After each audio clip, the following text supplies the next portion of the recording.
मारुती मेंगाळ यांनी फेटाळले आरोप। अहिल्यानगर जिल्ह्यातील अकोले येथील आदिवासी समाजाचे नेते मारुती मेंगाळ यांनी शिवसेनेत प्रवेश करताना बोगस यादी दिल्याचा आरोप होतोय। मात्र हे आरोप खोटे असून आमच्याच पक्षातील एका माजी पदाधिकाऱ्यांकडून खोटा अपप्रचार केला जात असल्याचा आरोप मारुती मेंगाळ यांनी केलाय। 4 महिन्यांपूर्वी अकोले तालुक्यातील आदिवासी समाजाचे नेते मारुती मेंगाळ यांनी हजारो समर्थकांसह शिवसेनेत प्रवेश केला। यावेळी त्यांच्या सोबत अनेक गावातील आजी माजी सरपंच, पंचायत समिती, जिल्हा परिषद सदस्यांसह अनेकांनी प्रवेश केला होता। मात्र प्रवेश करण्याअगोदर शिवसेनेला देण्यात आलेल्या नावांची यादी बोगस असल्याचा आरोप होत आहे। हा आरोप तथ्यहीन असून आमच्याच पक्षातील असंतुष्ट व्यक्तीने जाणीवपूर्वक हा अपप्रचार केला असल्याचा आरोप मारुती मेंगाळ यांनी केलाय। खरं तर 4 महिन्यापूर्वी आमचा पक्ष प्रवेश झाला। तो आमच्या मतदारसंघातील मायबाप जनतेने पण पाहिला आणि महाराष्ट्रातल्या जनतेने सुद्धा तो बघितला। आमचा पक्ष प्रवेश स्वतः शिंदे साहेबांच्या उपस्थितीमध्ये तो त्या ठिकाणी झालेला आहे आणि म्हणून त्याच्यामध्ये फार काही तथ्य आहे आम्हाला असं वाटत नाही। परंतु आमच्यातीलच एका नेत्यानं पक्षातल्या का बाबा असं दाखवण्याचा प्रयत्न केला का बाबा यांनी जे काही पक्ष प्रवेश केले हे सगळे बोगस आहे, बोगस लोकांची नावं टाकली, ज्यांनी प्रवेश केला ती लोक वेगळी आणि ही सगळी लोक वेगळी होती, असं काहीतरी दाखवण्याचा एक बालिशपणा मला वाटतं या निमित्ताने त्यांनी करायचा प्रयत्न केला आहे।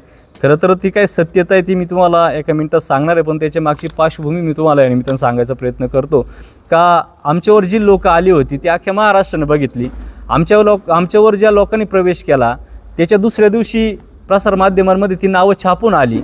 ज्यांचे प्रवेश झाले त्यांचीच नावं छापून आली, ज्यांचे प्रवेश झाले नाही त्यांनी त्याच्या ठिकाणी काय प्रवेश केला नाही। परंतु शिंदे साहेब इथे येत आहे, मला विचारलं नाही म्हणून मला काहीतरी कुरापती करायची आहे, असा एक तो कुरापती करण्याचा प्रयत्न त्यांच्या निमित्तानं खरं तर होतोय।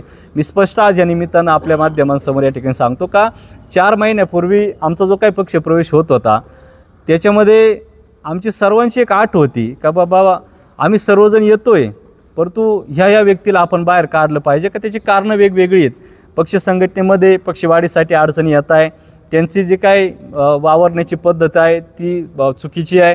नुसतं अकोले तालुक्यातूनच विरोध होतोय अशातला काही भाग नाही, तर नगर जिल्ह्यामध्ये दक्षिण आणि उत्तर या दोन्ही भागांमध्ये त्यांच्याबद्दल जे काही प्रमुख पदाधिकारी, मग शिवसेनेचे दोन्ही जिल्हा प्रमुख असतील, शिवसेनेचे दोन्ही विद्यमान लोकप्रतिनिधी असतील, बाकी संघटनेचे काही प्रतिनिधी, या सगळ्यांचा विरोध होता आणि म्हणून त्यांना त्या संपर्क प्रमुख पदापासून थोडंसं दूर ठेवलं आहे। त्यांना याच्यामध्ये काय फार काही इन्व्हॉल्व करून घेतलेलं नाही आणि म्हणून आम्ही जो काही नियोजन केले का बाबा मला विचारलं नाही, मला विश्वासात घेत नाही आणि म्हणून त्याने या सगळ्या गोष्टी करण्याचा प्रयत्न केला आहे। त्यांनी प्रसारमाध्यमांना जी यादी आमच्या पक्ष प्रवेशाची दिली ती यादी मी या ठिकाणी घेऊन आलेलो आहे। माझ्याकडे जी काही यादी उपलब्ध आहे तीच यादी मला वाटतं आपल्या सगळ्यांना ती यादी मिळाली असेल। याच्यावर माझं नाव दिसतंय, म्हणजे माझं लेटर पॅड आहे, याच्यावर जी काही नाव आहे त्याच्या बाजूला शेवटचे एक पेज आहे, त्या पेजवर माझी सहीसुद्धा त्याच्यावर नाही आहे। तुम्हाला जे काही पत्र मिळालं असेल ते पत्र तेच आहे आणि हे तेच पत्र आहे आणि म्हणून मार्केटमध्ये ह्या सगळ्या सुविधा आपण पाहतो। उद्या मी एखाद्या कार्यालयात माझ्या लेटर पॅडवर जर निवेदन जर दिलं तर त्याचं हुबेहूब एखादं लेटर पॅड तयार होऊ शकतं, त्याच्यावर नावं त्यांच्या मनानं प्रिंट होऊ शकतात, पण त्याच्यावर सही माझी घेता येणार नाही आणि त्याचं ही बारकावे आम्ही आज या ठिकाणी काढून ठेवलेलं आहे। ज्या लोकांनी प्रवेश केला ती आजही आमच्याबरोबर आहे, ज्या लोकांच्या बाईड त्यांनी तयार केला त्यांची नावं कोणी टाकली, कुठून आली, त्याच्यात असे पण काही नावं सापडले का आमच्याकडे ते आमच्या कॉन्टॅक्टमध्ये पण ती नावं नव्हती आणि म्हणून चुकीची काय दिशाभूल करायची, स्वतः शिंदे साहेब इथे येत आहे त्यांना विरोध करायचा, मला वाटतं ही गोष्ट काय पक्ष म्हणून शोभनीय नाही आणि म्हणून आम्ही सगळी परिस्थिती की बाबा पक्षातच राहून पक्षाची बदनामी करायची, पक्षातच राहून पक्षाच्या मुख्य नेत्याला विरोध करायचा, हे कितपत योग्य असेल आणि म्हणून सगळी तक्रार आम्ही त्याबाबतची वरिष्ठांकडे केलेली आहे। वरिष्ठ त्याच्याबद्दल योग्य तो निर्णय घेतील। राहिला दुसरा गोष्ट का जे लोक बोलायला लावली, ज्या लोकांची बाईट तयार केले, हे काल त्यांचा बुरखा आपण बघितला का हे कोणी तयार केलं होतं। शेवटी तो माणूस बोलला का बाबा त्यांचे प्रवेश नव्हते, त्यांची नावं कशाला घेतली। आम्ही हे सांगतो का आम्ही आता आलो 4 महिन्यापूर्वी, 4 महिन्यानंतर या तालुक्यामध्ये शिवसेनेचं संघटन उभं केलं, आम्ही तालुका कार्यकारिणी झाली, 7 उपतालुका प्रमुख झाले, गटप्रमुख झाले, गणप्रमुख झाले, बूथप्रमुख, या सगळ्या गोष्टींची रचना आम्ही करून ठेवली। परंतु 5-6 वर्ष तुम्ही त्या पक्षामध्ये होते, त्याच्यानंतर तुम्ही 5-6 वर्षामध्ये काय केलं? एक सुद्धा माणूस तुम्हाला पक्षामध्ये घेता आला नाही. जी लोक शिंदे साहेबांवर प्रेम करत होते, तुमच्या चुकीच्या गोष्टींमुळे ते पक्षातून बाहेर गेली. या लोकांचा आम्ही प्रवेश जर समजा नाही केला तर तुम्ही पण पक्षाचे पदाधिकारी आहेत, त्यांचे व्हिडिओ तयार करून चुकीचा मेसेज देण्यापेक्षा स्वतः ह्या लोकांचे प्रवेश जर केले असते पक्षात तर स्वतःची कॉलर तयार झाली असती, आज ही वेळ तुमच्या आली नसती. आणि म्हणून असं चुकीचं पसरून काहीतरी दिशाभूल करायची. आणि शिंदे साहेब आहेत. काही लोक आम्हाला म्हणत होते तुम्ही शिंदे साहेबांची फसवणूक केली. अहो शिंदे साहेब आहेत. एका रात्री सरकार बनवलेला तो माणूस आहे, त्याला या गोष्टी नवीन नाही आहेत. आणि म्हणून आमच्या दृष्टीनं हा काय दखलपात्र विषय नाही, याच्यामध्ये कुठल्या प्रकारचं तथ्य नाही. ह्या लेटर पॅडवर माझी सही नाही, ह्या लेटर पॅडवर कधी प्रवेश केला त्याची तारीखसुद्धा नाही.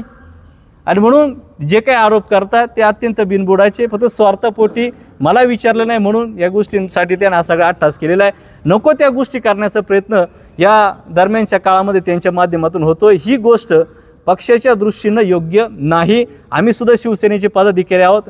आम्हाला जे काय मांडायचं, काल शिर्डीला शिवसेनेचे सचिव आदरणीय रेपाळी साहेब त्या आढावा बैठकीसाठी आले होते. त्यांच्याकडे आम्ही आमच्या मतदारसंघातले पदाधिकारी आम्ही जाऊन काय मांडायचं होतं आम्ही ते मांडले. आजही मुंबईमध्ये पक्षाची एक महत्त्वाची बैठक चालू आहे. स्वतः शिक्षण मंत्री आदरणीय दादा भुसे साहेब ती बैठक घेत आहे.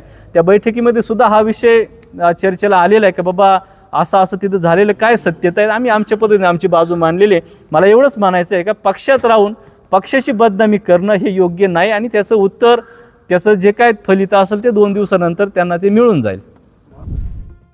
येत्या 9 तारखेला उपमुख्यमंत्री एकनाथ शिंदे आदिवासी दिनाच्या निमित्ताने अकोले तालुक्यात येणार आहेत. त्या अगोदर पक्षांतर्गत संघर्ष बघायला मिळत आहे.